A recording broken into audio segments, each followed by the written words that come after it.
Philippe Jacques, vous êtes directeur recherche et innovation Europe au sein du groupe Solvay, qui est engagé dans des projets soutenus par le pôle Accélérat de valorisation du CO2.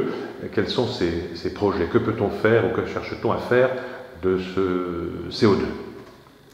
Bien, on a effectivement un projet qui vient d'être lancé, qui s'appelle VAL CO2, donc vraiment sur la valorisation du CO2 émis dans les rejets, notamment des usines, afin d'en faire des produits chimiques ou bien des produits valorisables dans le marché énergétique. Donc c'est essentiellement des carbonates inorganiques ou organiques, donc carbonate inorganique ou des carbonates d'alkyle, et également de l'acide formique.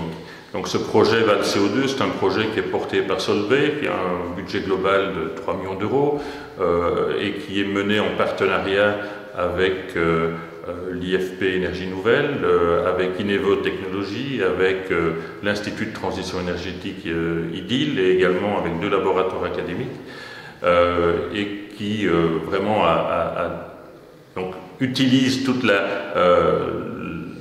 l'infrastructure de l'écosystème qu'on a dans la région Rhône-Alpes, puisque par IDIL et Inevo Technologies, on exploite des nouvelles compétences qui sont maintenant présentes dans la région et qui sont hébergées au sein des bâtiments d'Axel One, qui est cette structure qui a été mise en place aussi à l'initiative du pôle Accélérat il y a de cela quelques années et qui démarre opérationnellement depuis l'année dernière.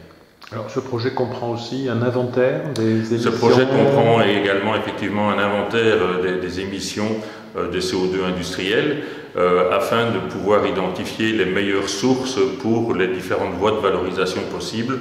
Donc il y a toute une série de contraintes en termes de contenu d'impureté dans les flux de CO2 qu'il faudra bien évidemment appréhender afin d'identifier quelles sont les sources les plus exploitables.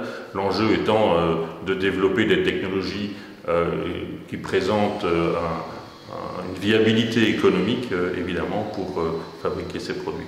Et ce CO2 industriel est différent bien sûr des CO2 du secteur énergétique ou du CO2 émis par la circulation ou d'autres activités.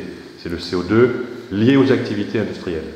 Alors c'est du CO2 émis par les activités industrielles, mais qui peut aussi être du CO2 émis par des chaudières, notamment au sein des plateformes industrielles, bien sûr.